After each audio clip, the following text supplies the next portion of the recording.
யாத்ராகமம் 7:14.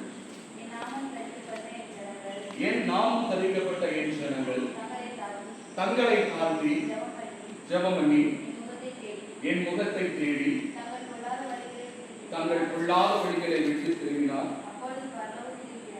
அப்பொழுது பரலோகத்தில் இருக்கிற நான் கேட்டு அவர்கள் பாவத்தை மன்னித்து அவர்கள் தேசத்திற்கு சேமத்தை கொடுப்பேன். ஆமென். அல்லேலூயா. இந்த நாட்களிலும் நாம் தியானிக்க இருக்கிறோம். எதை தியானிக்க இருக்கிறோம்னா, ஆண்டவர் நம்முடைய தேசத்துக்கு என்னத்தை கொடுக்கணும்? சேமத்தை கொடுக்கணும். ஒவ்வொரு வாரமும் நாம் நமக்கு, நம்முடைய குடும்பத்திற்கு, நம்முடைய ஆசீர்வாதத்திற்கே வார்த்தைகள் என்ன செய்து கொண்டிருக்கிறோம்? கேட்டுக் கொண்டிருக்கிறோம். இந்த நாட்களில் நம்முடைய தேசத்தை கர்த்தர் ஆசீர்வதிப்பதற்கு நாம் என்ன செய்ய வேண்டும் என்பதை குறித்து இந்த நாட்களில் நாம் தியானிக்க போகிறோம். ஏன் பார்த்தீங்கன்னா, நம்முடைய தேசம் ஆசீர்வாதமா இருந்தாதான் நாம எப்படி இருக்க முடியும்? ஆசீர்வாதமா இருக்க முடியும். தேசத்துல ஆசீர்வாதம் இல்ல, தேசத்துல ஒரு உயர்வு மேன்மை இல்ல, செழிப்பு இல்ல அப்படின்னா நாம என்ன செய்ய முடியாது?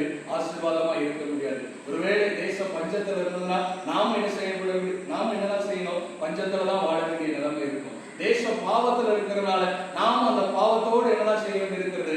வாழ வேண்டிய நிலைமை இருக்கிறது. அப்போ தேசத்தை கர்த்தர் என்ன செய்யணும்? ஆசீர்வதிக்கணும். தேசம் ஆசீர்வாதமா இருந்தால், தேசம் சேமமா இருந்தாதான் நாம் எப்படி இருக்க முடியும்? ஆசீர்வாதமா இருக்க முடியும். நாமும் என்ன செய்ய முடியும்? சேமமா இருக்க முடியும். அப்படி தேசத்தோடு கூட நாமும் ஆசீர்வதிக்கப்பட என்ன செய்ய வேண்டும் என்பதை குறித்து இந்த அதிகாரத்துல, இந்த வசனத்துல சொல்லப்பட்டிருக்கிறது. அதை தான் நாம் என்ன செய்ய போகிறோம்? தியானிக்க போகிறோம். முதலாவது, நம்முடைய தேசம் ஆசீர்வாதமா இருக்க நாம் என்ன செய்யணும் பாருங்க. அதுல சொல்லப்பட்டிருக்கிறது, என் நாமம் தரிக்கப்பட்ட என் ஜனங்கள். முதலாவது நம்முடைய தேசம் ஆசீர்வாதமா இருக்கணும், நம்முடைய கிராமம் ஆசீர்வாதமா இருக்கணும்னா நாம எப்படி இருக்கணும் பாருங்க? அவருடைய ஜனங்களா இருக்கணுமா? அவருடைய நாமம் தரிக்கப்பட்ட அவருடைய ஜனங்களா இருக்கணும். யார் அவருடைய ஜனங்கள் பாருங்க? இன்னைக்கு நம்முடைய தேசத்துல எத்தனையோ மதத்தினர்கள் இருக்கிறாங்க, புறஜாதிகள் இருக்கிறாங்க. அவர்களெல்லாம் அவருடைய ஜனங்களா? அவருடைய நாமம் தரிக்கப்பட்டிருக்கான்னு பார்த்தா என்ன செய்யப்படல? அவருடைய நாமம் தரிக்கப்படல. ஏனென்றால் இன்னைக்கு நாம் ஒரு தனிப்பட்ட நபரா இருக்கலாம், தனிப்பட்ட குடும்பமா இருக்கலாம், தனிப்பட்ட கோத்திரமா இருக்கலாம். நமக்கு ஒரு பேரு, நம்முடைய குடும்பத்திற்கு ஒரு பேரு, நம்முடைய கோத்திரத்துக்கு ஒரு பேரா இருக்கலாம். ஆனா அந்த சபைக்குள்ளாக நாம் கூடும் பொழுது நம்ம எல்லாருக்கும் ஒரே பேர். என்ன பேரு? கிறிஸ்தவர்கள். அது யாருடைய பேர்? ஆண்டவருடைய பேர். அவருடைய நாமம் என்ன செய்யப்பட்டிருக்கிறது? நமக்கு தரிக்கப்பட்டிருக்கிறது. அப்ப அவருடைய நாமம் தரிக்கப்பட்டிருக்கிறதான ஜனங்களாய் நாம் என்ன செய்கிறோம்? இருக்கிறோம். அவருடைய நாமம் தரிக்கப்பட்ட அவருடைய ஜனங்கள் மூலமாக தான் கர்த்தர் என்ன செய்வாரா? அவருடைய நம்ம தேசத்தை என்ன செய்வார்? ஆசீர்வதிப்பார். அப்ப நம்முடைய தேசம் ஆசீர்வதிக்கப்படணும்னா அவருடைய நாமம் என்ன செய்யப்பட்டிருக்கணும்? நமக்கு தரிக்கப்பட்டிருக்கணும். வேதத்துல ஒரு வசனத்தை வாசிப்போம். ஏசாயா தீர்க்கதரிசன புத்தகத்தை எடுத்துக்கொள்ளுங்க. 45:4 வருஷமே.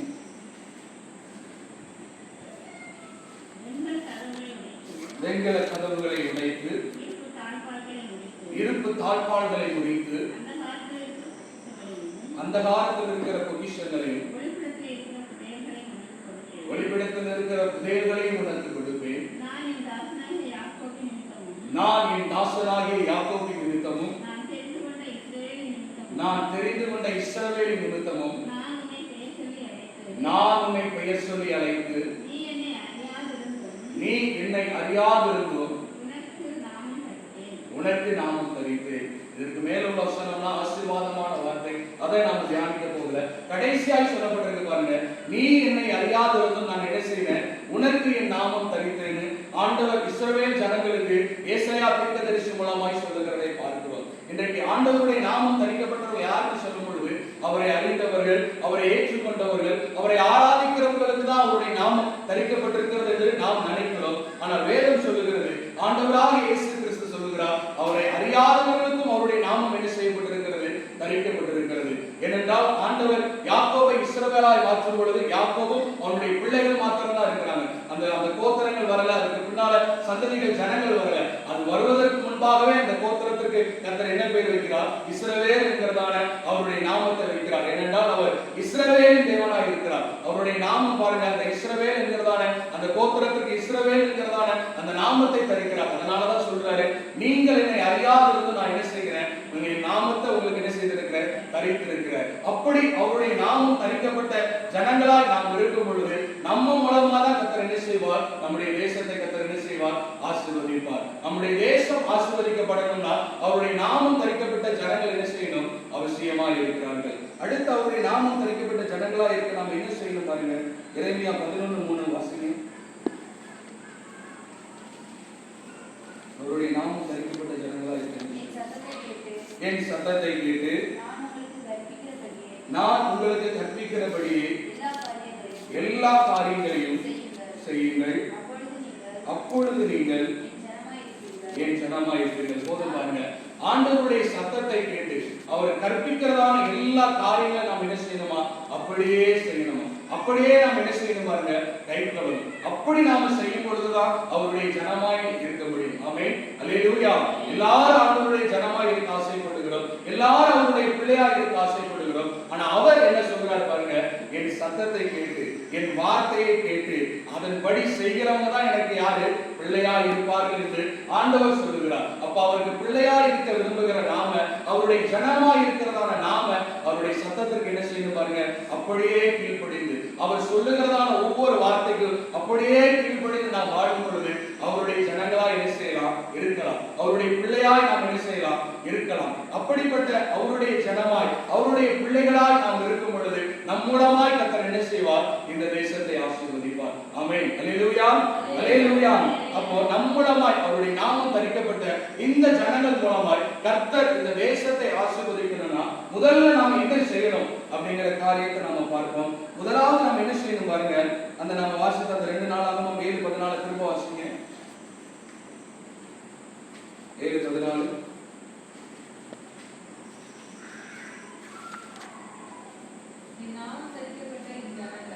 என் நாமம் தரிக்கப்பட்ட என் ஜனங்கள் தங்களை தாழ்த்தி ஜெபம் பண்ணி என் முகத்தை தேடி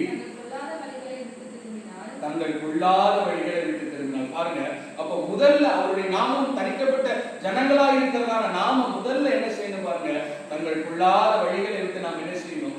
திரும்பணும். நம்முடைய பொல்லாத வழிகளை விட்டு நாம திரும்பும் பொழுதுதான் கர்த்தர் என்ன செய்யப்பட முடியும்? நம்முடைய தேசத்தை கர்த்தர் ஆசீர்வதிக்கப்பட முடியும். நாம நம்முடைய வாழ்க்கையில பொல்லாத வழிகளை விட்டு மனம் திரும்பாமல் நாம இருப்போமானால் நம்முடைய தேசம் என்ன செய்யப்படாது? ஆசீர்வதிக்கப்படாது. இன்றைக்கு எத்தனையோ ஊழியர்கள் பாருங்க பொல்லாத வழிகளில் இருக்கிறதை பார்க்கிறோம். எத்தனையோ விசுவாசிகள் ஆண்டவரை ஏற்றுக்கொண்டு இருக்கிறாங்க, காலம் காலமாய் சந்ததி சந்ததியா கிறிஸ்துவுக்குள்ளான குடும்பமாய் இருக்கிறாங்க. ஆனா அவர்களிடத்துல பொல்லாத வழிகள் காணப்படுகிறது, தேவனுக்கு பிரியமில்லாத காரியங்கள் காணப்படுகிறது. அதெல்லாம் விட்டு ரட்சிக்கப்பட்டிருக்கிறதான நாம, அவருடைய நாமம் தரிக்கப்பட்டிருக்கிறதான நாம அந்த பொல்லாத வழிகளை விட்டு நாம திரும்பும் பொழுதுதான் கர்த்தர் நம்முடைய தேசத்துக்கு எண்ணத்தை கொடுக்க முடியும், சேமத்தை ஆசீர்வாதத்தை கர்த்தர் என்ன செய்ய முடியும்? கொடுக்க முடியும். ஆமென், அல்லேலூயா. அதற்கு நாம் என்ன செய்யணும் பாருங்க, எடுத்துக்கொள்ளுங்க. புலம்பல் 3:40 வாசிங்க. எரேமியாவின் புலம்பல் 3:40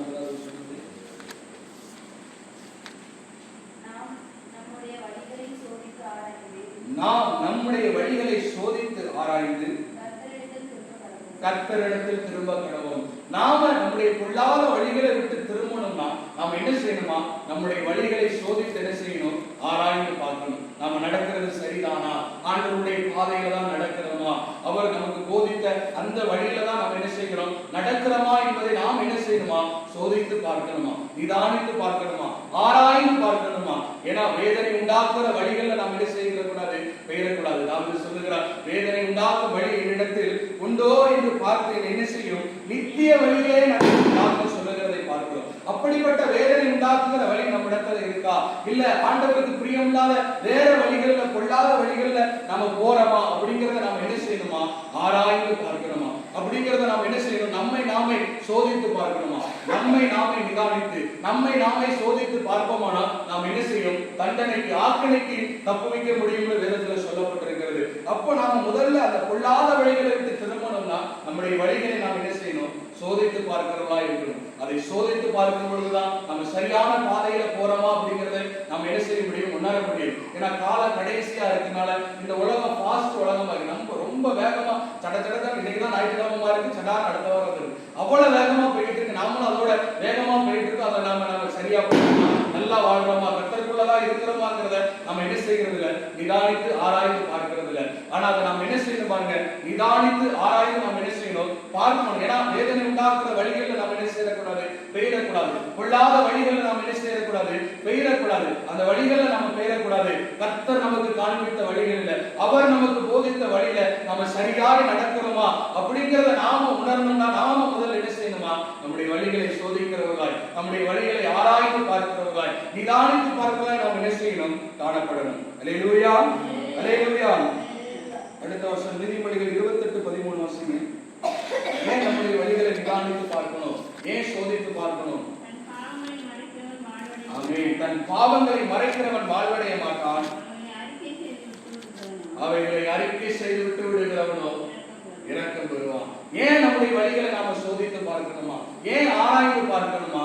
அதுல வேதனை உண்டாக்குற வழி இருக்கும், கொள்ளாத வழிகள் அதுல என்ன செய்யப்படும், காணப்படலாம். ஒருவேளை அதை அறியும் பொழுது நாம் அதை மறைக்காதபடி அதை அறிக்கை செய்து என்ன செய்யணுமா, விட்டு விடணுமா. அதை அறிக்கை செய்து விட்டு விடும் பொழுதுதான் நாம் என்ன செய்யப்பட முடியும், ஆண்டவரிடத்திலிருந்து இரக்கத்தை பெற முடியும். அப்படிப்பட்ட இரக்கத்தை நாம பெறணும்னா நம்முடைய வழிகளை நாம் என்ன செய்யணும், சோதித்து அறியணும். அதை சோதித்து அறியல, அதை ஆராய்ந்து பார்க்கலன்னா நம்ம என்ன செய்வோம், நம்மளை அறியாமலே அந்த பாவ வழியில, அந்த பொல்லாத வழியில நாம் என்ன செய்வோம், நடக்கிறவர்களா இருப்போம். அப்படி நாம் நடக்கும் பொழுது அது பாவமா இருக்கிறது, அந்த பாவத்தின் சம்பளம் மரணமா இருக்கிறது. அந்த மரணத்துக்குள்ள நாம போய்விடக் கூடாதுன்னு நாம் என்ன செய்யணுமா, நம்முடைய வழிகளை நாம் சோதித்து அறிகிறவர்களா இருக்கணும். வேதத்துல ஒரு வசனம் சொல்லப்பட்டிருக்கிற எசேக்கியேல் எடுத்துக்கொள்ளுங்க. எசேக்கியேல் தீர்க்கதரிசன புத்தகம் 33:11 வாசிங்க.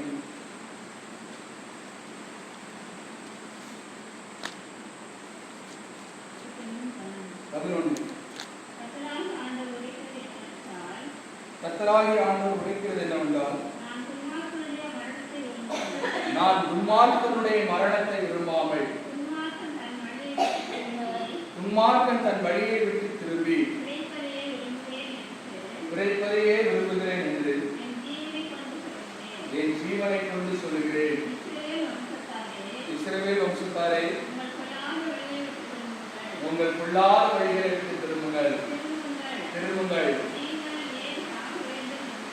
நீங்கள் ஏன் சாக வேண்டும் என்கிறார். பாருங்க, ஏன் நம்முடைய வழிகளை நாம சோதித்து பார்க்கணும், ஏன் நம்முடைய வழிகளை நாம நிதானித்து பார்க்கணும் அப்படின்னு சொல்லும் பொழுது எசேக்கியேலுக்கு ஆண்டவர் சொல்லுகிறார், துன்மார்க்கருடைய சாவை, அந்த மரணத்தை கர்த்தர் என்ன செய்கிறது இல்லையா, விரும்புகிறது இல்லை. துன்மார்க்கன் என்ன செய்யப்படணும், அவனும் ரட்சிக்கப்படணும், அவனும் மீட்கப்படணும், அவனும் அந்த நித்திய ஜீவன் என்ன செய்யணும், சுதந்திரத்துக் கொள்ளணும், அவனும் சுகமா வாழணும் தான் கர்த்தர் என்ன செய்கிறார், விரும்புகிறார். அப்படி அந்த துன்மார்க்கர் அந்த மரணத்துல கர்த்தர் பிரியப்படாததுனால பாருங்க, நாம என்ன செய்யணுமா, நம்முடைய வழிகளை நாம் என்ன செய்யணும், சோதித்து பார்க்கிறவா இருக்கணும், நம்முடைய வழிகளை சோதித்து அறிகிறவரா இருக்கணும். ஏனென்றால் ஆண்டவர் பாருங்க, அவர் துன்மார்க்கருடைய மரணத்தை என்ன செய்கிறது இல்லை, விரும்புகிறது இல்லை. அவர்களே கர்த்தர் ரட்சிக்க விரும்புகிறார். அந்த விருப்பத்தை நாம் நிறைவேற்ற வேண்டுமானால் நாம் என்ன செய்யணும் பாருங்க, அந்த ஒரு மனந்திருந்தல், நம்முடைய பொல்லாத வழிகளை விட்டு நாம் என்ன செய்யணும், கர்த்தரிடத்தில் திரும்புகிறவராய் நாம் காணப்படும் பொழுதுதான் கர்த்தர் நம்முடைய தேசத்தை என்ன செய்ய முடியும், ஆசீர்வதிக்க முடியும். வேதத்துல லூக்காவில் ஆண்டவர் சொல்லியிருப்பார், 2 நபரை குறித்து சொல்லியிருப்பார். ஒரு தகப்பனுக்கு 2 பிள்ளைங்க இருக்கிறாங்க. ஒருத்தர் என்ன செய்யறான், தகப்பனிடத்துல ஆஸ்திகளை பாதி கேட்டு அதை வாங்கிட்டு போய் அதை பாருங்க இந்த உலக பிரகாரமாய் வாழ்ந்து நல்ல சுகபோகமா வாழ்றான். அநேக பாவமான வழிகளில் போறான், தன்னுடைய சரீரத்தை தீட்டுப்படுத்துகிறான், அநேக அவலட்சணங்களை செய்கிறான். எல்லாம் முடிந்து கையில எல்லா காசும் போனதுக்கு அப்புறம் அவனை நேசிச்சவங்க, அவனோடு இருக்கிற எல்லாரும் அவனை விட்டு போனதுக்கு அப்புறம் பாருங்க ஒரு தனிமையை உணர்கிறான். பன்றிக்கு போடுகிறதான அந்த தவுட்டு, அந்த ஆகாரம் அவனுக்கு கிடைக்காதபடி ஒரு நிலைமை ஏற்படுகிறது. அந்த நிலைமையில பாருங்க, அந்த நிலைமையில இருக்கும் பொழுது தன்னுடைய பாவங்களை என்ன செய்யறான் பாருங்க, உணர்கிறான். அந்த பாவத்தை அவன் உணர்ந்து அதை அறிக்கை செய்து அதை விட்டு விட்டு உடனே புறப்படுறான். நான் என் தகப்பனிடத்திற்கு போகிறேன் அப்படின்னு தகப்பனிடத்திற்கு போகிறான். தகப்பனை பார்த்து சொல்லுகிறான், தகப்பனே உமக்கு விரோதமாகவும் பரத்துக்கு விரோதமாகவும் நான் என்ன செய்தேன், பாவம் செய்தேன்னு தகப்பனிடத்துல அந்த பாவத்தை அவன் அறிக்கை செய்து தகப்பனிடத்துல அந்த பொல்லாத வழிகளை விட்டு தகப்பனிடத்துல அவன் திரும்பி தகப்பனிடத்துல போனதுனால அந்த தகப்பன் அவனை ஆசீர்வதிக்கிறதை பார்க்கிறோம். அவனுக்கு விலை உயர்ந்த வஸ்திரத்தை கொடுக்கிறதை பார்க்கிறோம், அவனுக்கு மோதிரத்தை கொடுக்கிறதை பார்க்கிறோம். இப்படிப்பட்ட ஆசீர்வாதம் அந்த மகனுக்கு கிடைத்ததற்கான காரணம் என்ன பாருங்க, அவன் தன்னுடைய பொல்லாத வழிகளை விட்டு அந்த பொல்லாத வழியில அவன் செய்த எல்லா பாவங்களை கர்த்தரிடத்துல அறிக்கை செய்து அதை மன்னிப்பு கேட்டு கர்த்தரிடத்துல திரும்பும் பொழுது கர்த்தர் அவனை என்ன செய்தார், ஆசீர்வதித்தார். அதே போல ஆண்டவருடைய நாமம் தரிக்கப்பட்ட ஜனமா இருக்கிறதான நாம நம்முடைய வாழ்க்கையில நமக்கு காணப்படுகிறதான அந்த பொல்லாத வழிகளை விட்டு நாம மனம் திரும்பி கர்த்தரிடத்துல திரும்பும் பொழுது கர்த்தர் என்ன செய்வார், நம்மையும் ஆசீர்வதிப்பார், நம்முடைய குடும்பத்தை கர்த்தர் ஆசீர்வதிப்பார், நம்முடைய ஊரை கர்த்தர் ஆசீர்வதிப்பார், நம்முடைய தேசத்தை கர்த்தர் என்ன செய்வார், ஆசீர்வதிப்பார். அல்லேலூயா, அல்லேலூயா. அடுத்து நாம் என்ன செய்யணும், நம்முடைய தேசம் ஆசீர்வதிக்கப்பட முதலாவது அவருடைய நாமம் தரிக்கப்பட்ட ஜனங்களாய் இருக்கணும். இரண்டாவது அவருடைய நாமம் தரிக்கப்பட்ட ஜனங்கள் தங்கள் கொள்ளாத வழிகளை விட்டு என்ன செய்யணும்? கர்த்தரிடத்திற்கு திரும்பணும். அப்பதான் கர்த்தர் நம்முடைய தேசத்தை ஆசீர்வதிப்பார். அடுத்த கர்த்தர் நம்முடைய தேசத்தை ஆசீர்வதிக்க நாம் என்ன செய்யணும்? அதே 7:14 திரும்ப வாசிங்க. 2 நாளாகவும் 7:14 திரும்ப வாசிங்க. என் நாமம் தரிக்கப்பட்ட ஜனங்கள் தங்களை தாழ்த்தி சத்தமா யோசிங்க. என் நாமம் தரிக்கப்பட்ட என் ஜனங்கள் தங்களை தாழ்த்தி ஜெபம் பண்ணி என் முகத்தை தேடி ஆமென். போதும். அப்போ மூணாவது நாம் என்ன செய்யணுமா? அவருடைய நாமம் தரிக்கப்பட்டதான ஜனங்கள் என்ன செய்யணும்? ஆண்டவருடைய முகத்தை தேடணும். முதலாவது நாம் என்ன செய்யணும்? அவருடைய நாமம் தரிக்கப்பட்ட ஜனங்களாக இருக்கணும். அவருடைய நாமம் தரிக்கப்பட்ட ஜனங்கள் தங்கள் கொள்ளாத வழிகள் என்ன செய்யணும்? விடணும். மூணாவது நாம் என்ன செய்யணும்? அவருடைய முகத்தை தேடுகிறவர்களாக இருக்கணும். அவருடைய முகத்தை தேடும் பொழுதுதான் நம்முடைய தேசம் என்ன செய்ய முடியும்? ஆசீர்வதிக்கப்பட முடியும். அவருடைய முகத்தை எப்போ தேடணும் பாருங்க. ஏசாயா எழுதின தீர்க்கதரிசன புத்தகம் 55:6 வாசிங்க.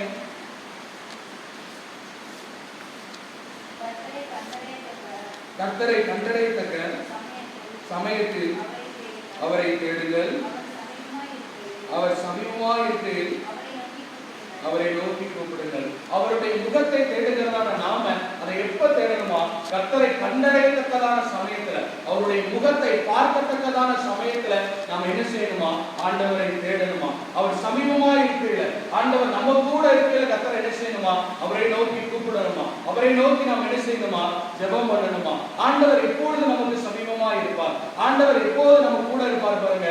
உண்மையாய் நம்மை நோக்கி கூப்பிடுகிற யாவருக்கு கர்த்தர் என்ன செய்கிறார்? சமீபமாய் இருக்கிறார். நம்ம உண்மையாய் கர்த்தரிடத்தில் வரும்பொழுது நம்முடைய கொள்ளாத வழிகளை விட்டு உண்மையாய் கர்த்தரிடத்தில் வந்து அவருடைய முகத்தை தேடும் பொழுது நாம் என்ன செய்யலாம்? அவருடைய முகத்தை காணலாம். அதுதான் கண்டடையத்தக்க சமயமாய் இருக்கிறது. நாம கொள்ளாத வழிகளில் இருந்து, பாவத்தில் இருந்துட்டு, அந்த சாபத்தில் இருந்துட்டு வந்து கர்த்தரை தேடும் பொழுது கர்த்தருடைய முகத்தை நாம் என்ன செய்ய முடியாது? பார்க்க முடியாது. அந்த கொள்ளாத வழிகளை விட்டு உண்மையாய் கர்த்தரிடத்தில் வந்து அவருடைய முகத்தை நாம் என்ன செய்யணும்? தேடணும். அப்ப தேடும் பொழுதுதான் கர்த்தருடைய முகத்தை நாம் என்ன செய்ய முடியும்? காண முடியும். அதை எப்பெல்லாம் ஆண்டவரை தேடலாம் பாருங்க. நீதிமொழிகள் 8:17 வாசிங்க. அழகாய் சொல்லப்பட்டிருக்கு பாருங்க. ஆண்டவருடைய முகத்தை எப்ப காணலாமா?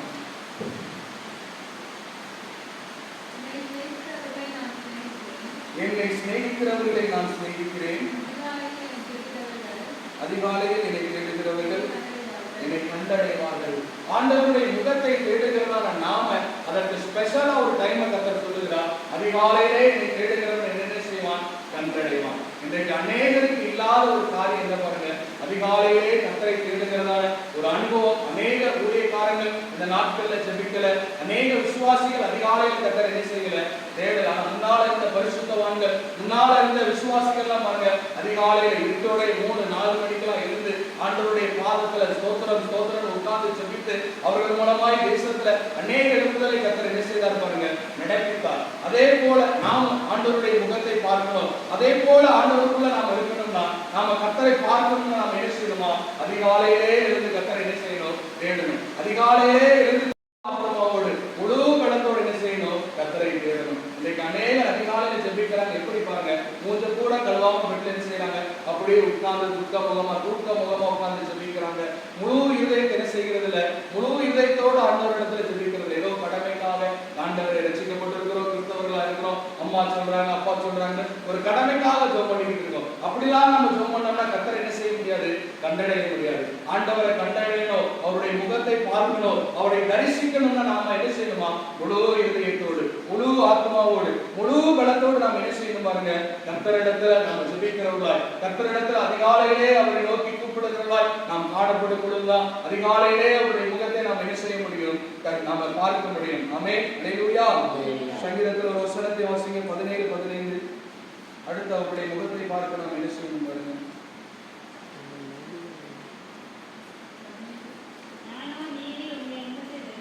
நானோ நீதியிலே உடைய முகத்தை தரிசிப்பேன். நான் விழிக்கும் போது உமது சாயலால் திருப்தியாவேன். அடுத்த ஆண்டவருடைய முகத்தை தரிசிக்க என்ன செய்யணுமா? நீதியிலே அவருடைய முகத்தை நாம் என்ன செய்யணுமா? தரிசிக்கணுமா? எது நீதி பாருங்க? அவருடைய வார்த்தை. இந்த வேத வசனம் தான் என்ன செய்கிறது? நீதியா இருக்கிறது. இந்த நீதியின்படி வாழும் பொழுதுதான் அவரை நாம் என்ன செய்ய முடியும்? தரிசிக்க முடியும். இந்த நீதிக்கு விரோதமாய், இதுல சொல்லப்பட்டிருக்கிற வார்த்தைக்கு விரோதமாய் நாம் வாழும் பொழுது அவரை என்ன செய்ய முடியாது? நாம் என்ன பிரயாசப்பட்டாலும் ஆண்டவர் என்ன செய்ய முடியாது? தரிசிக்க முடியாது. தேவனை ஒருவனும் ஒருபோதும் கண்டதில்லைன்னு சொல்லுகிற ஆண்டவர் சொல்லுகிறார். அவரை நாம் என்ன செய்யலாமா? நீதியிலே கர்த்தர் என்ன செய்யலாம்? தரிசிக்கலாம். இந்த நீதியின்படி நாம் வாழும் பொழுது, இந்த சத்தியத்தின்படி வாழும் பொழுது, இந்த உண்மையின்படி நாம் வாழும் பொழுது கர்த்தர் என்ன செய்யலாம்? தரிசிக்கலாம். ஆமென். அல்லேலூயா. பாருங்க, அப்படிப்பட்ட ஒரு முகத்தை தேடுகிற ஒரு அனுபவம் பாருங்க உங்களுக்கும் எனக்கும் இருக்கும் பொழுதுதான் நாம் என்ன செய்ய முடியும்? ஆசீர்வதிக்கப்பட முடியும். நம்முடைய தேசம் என்ன செய்யப்பட முடியும்? ஆசீர்வதிக்கப்பட முடியும். மொத்தம் அப்ப பாருங்க 3 காரியங்களை பார்த்திருக்கோம். நம்முடைய தேசம் ஆசீர்வதிக்கப்பட, நம்முடைய குடும்பம், நம்முடைய ஊர் நாம் ஆசீர்வதிக்கப்பட 3 காரியங்களை செய்யணும்னு பார்த்திருக்கோம். முதலாவது, அவருடைய நாமம் தரிக்கப்பட்ட ஜனங்களா இருக்கணும். இரண்டாவது, அவருடைய நாமம் தரிக்கப்பட்ட ஜனங்கள் தங்கள் கொள்ளாத வழிகளை என்ன செய்யணும்? விடணும். மூன்றாவது, அவருடைய நாமம் தரிக்கப்பட்ட ஜனங்கள் என்ன செய்யணும்? அவருடைய முகத்தை என்ன செய்யணும்? தேடுகிறவர்களா இருக்கணும். நாலாவது என்ன பண்ணணும் பாருங்க, அதே 2 நாளாகவும் 7:14 வாசிங்க. என் நாமம் தரிக்கப்பட்ட என் ஜனங்கள் தங்களை தாழ்த்தி ஜெபம் பண்ணி போதும் பாருங்க. நாலாவது நாம் என்ன பண்ணணும்? கடைசியா நாம் என்ன பண்ணணுமா? தங்களை தாழ்த்தி என்ன செய்யணுமா? ஜெபம் பண்ணணும். ஜெபம் அவசியமா இருக்கிறது. நம்முடைய தேசத்திற்காக, நம்முடைய குடும்பத்திற்காக, நம்முடைய ஊருக்காக நாம் என்ன செய்யணும்? ஜெபம் பண்ணுகிறவர்களா இருக்கணும். அநேகர் இந்த நாட்கள்ல தேசத்தின் எழுப்புதலுக்காக ஜெபிக்கிறதை நாம பார்க்கிறோம். ஆனாலும் தேசத்தில் என்ன படல? ஒரு மாற்றத்தை நாம பார்க்க முடியல, ஒரு ஆசீர்வாதத்தை நாம பார்க்க முடியல. அநேகர் இருளில் இருக்கிறவங்க இன்னும் இருளில் இருக்கிறத நாம பார்க்கிறோம். காரணம் என்ன பாருங்க? ஜெபம் இருக்கு, ஆனா ஜெபிக்கிறவங்களுக்கு என்ன இல்ல? தாழ்மை இல்லை. ஆனா என் நாமம் தரிக்கப்பட்ட ஜனங்கள் தங்களை தாழ்த்தி ஜெபம் பண்ணும் பொழுது கர்த்தர் தேசத்திற்கு என்னத்தை கொடுப்பார்? சேமத்தை கொடுப்பார். ஆசீர்வாதத்தை கர்த்தர் என்ன செய்வார்? கொடுப்பார். நாம அப்படிப்பட்ட ஒரு தாழ்மை என்ன செய்யணும்? பெற்றுக்கொள்ளணும். ஏன் நாம தாழ்மையை பெற்றுக்கொள்ளணும் பாருங்க. மத்தேயுல ஒரு வசனம் சொல்லப்பட்டிருக்கிறது, எடுத்துக்கொள்ளுங்க. மத்தேயு சுவிசேஷ புத்தகம் 11:29. மத்தேயு 11:29. ஏன் நாம தாழ்த்தணும்? போதும் பாருங்க, ஆண்டவர் சொல்லுகிறார், நான் எப்படி இருக்கிறேன்? சாந்தமும் மனத்தாழ்மையுமா இருக்கிறேன். அவரே சாந்தமும் மனத்தாழ்மையா இருக்கும் பொழுது நாமளே இப்படித்தான் இருக்கணும், சாந்தமும் மனத்தாழ்மையா தான் இருக்கணும். ஆண்டவர் அவர் அகிலத்தையும் படைத்தவர், நம்மை உண்டாக்கி இருக்கிறார், நம்மை உருவாக்கிறார். இன்னும் இந்த உலகத்தை நாம யோசித்து பார்க்கும் பொழுது அது நம்முடைய ஞானத்துக்கு எட்டாததா இருக்கிறது, கிரியேற்ற முடியாததா இருக்கிறது. அவ்வளவு பெரிய தேவன் அவரே பாருங்க மனுஷனாய் பிறக்கிறார். நமக்காக தன்னை என்ன செய்கிறார்? தாழ்த்துகிறார். நம்முடைய பாவத்திற்காக அடிக்கப்படுகிறார். அனைத்து இரத்தத்தை என்ன செய்கிறார்? சிந்துகிறார். மரண பரியந்தம் தன்னை என்ன செய்திருக்கிறார்? தாழ்த்தி இருக்கிறார். எந்த இடத்திலையும் தன்னை உயர்த்தி பேசினதாவோ, தன்னை மேன்மைப்படுத்தி பேசினதாவோ நம்ம ஆண்டவராக இயேசு கிறிஸ்து அந்த வாழ்ந்த வரலாறு நாம் என்ன செய்ய முடியாது? பார்க்க முடியாது. அந்த அளவிற்கு கிறிஸ்து என்ன செய்திருக்கிறார்? மரண பரியந்தம் தன்னை என்ன செய்திருக்கிறார்? தாழ்த்தி இருக்கிறார். அவர் சொல்லுகிறார், நான் சாந்தமும் மனத்தாழ்மையும் உள்ளவனாய் இருக்கிறேன். ஆண்டவர் சொல்லுகிறார். அவரை ஆராதிக்கிறதான நாம, அவரை ஏற்றுக்கொள்ளுகிறதான நாம, அவரிடத்தில் இருக்கிறதான அந்த சாந்தம், அந்த தாழ்மை நமக்குள்ள இருக்கும் பொழுதுதான் கர்த்தர் நம்முடைய தேசத்தை என்ன செய்ய முடியும்? ஆசீர்வதிக்க முடியும். இன்னொரு வசனத்தை வாசிங்க, யாக்கோபு 4:10 வாசிங்க.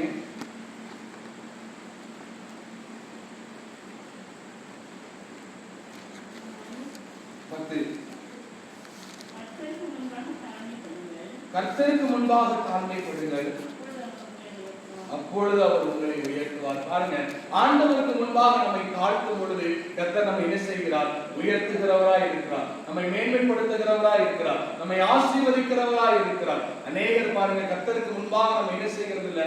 தாழ்மைப்படுத்துகிறதே இல்லை. நாம நம்முடைய வீண் பெருமைகளை தான் என்ன செய்கிறோம்? ஆலயத்துல பேசுகிறோம், ஜெபம் பண்ணும் போது பேசுகிறோம், அப்படிதான் இருக்கிறோம். ஆனா அப்படிலாம் இல்லாதபடி கர்த்தருக்கு முன்பாக நம்ம என்ன செய்யணுமா? நம்மை தாழ்த்தணுமா? நம்மை தாழ்மைப்படுத்தணுமா? அவருக்கு முன்பாக நம்ம மன தாழ்மையா இருக்கும் பொழுது கர்த்தர் என்ன செய்கிறார்? நம்மை உயர்த்துகிறவராய் இருக்கிறார். ஆமென். அல்லேலூயா. சங்கீதத்தில் ஒரு வசனத்தை வாசிங்க, 138:6.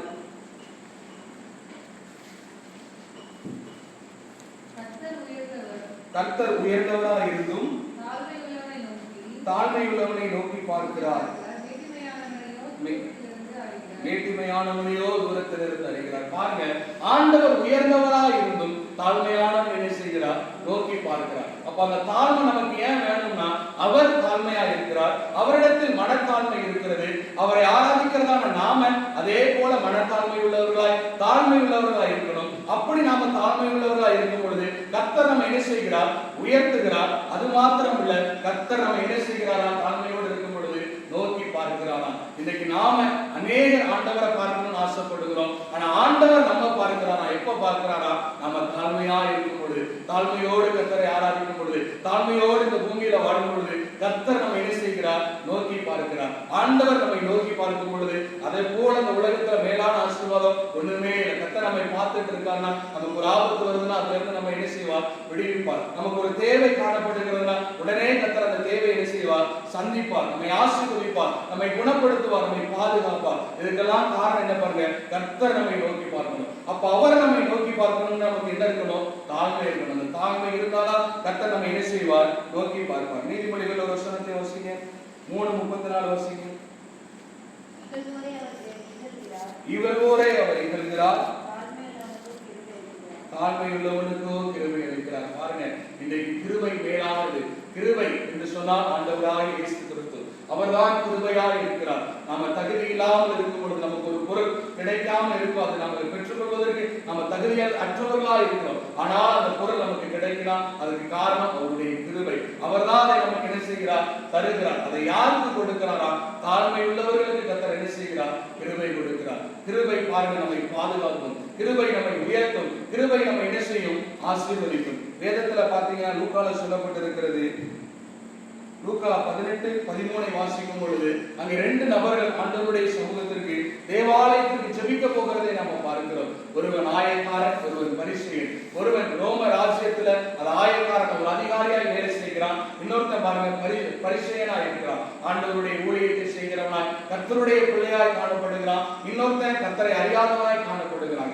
2 பேரும் கர்த்தருடைய சமூகத்திற்கு வராங்க. இப்ப 2 பேரும் ஆண்டவருடைய ஆலயத்தில் என்ன செய்யறாங்க?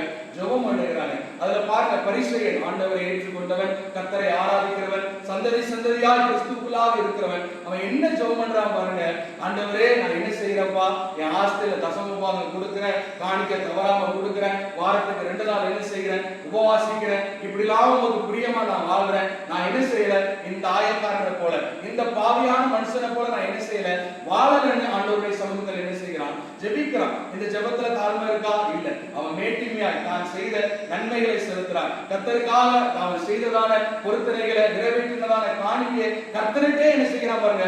சொல்லி காட்டுறவனா இருக்கிறான், தன்னை பெருமைப்படுத்துறவனா இருக்கிறான். ஆனா அந்த ஆயக்காரன் பாருங்க, ஆண்டவரை அறியாதவர் பாவியான மனுஷன் என்ன செய்கிறான் பாருங்க?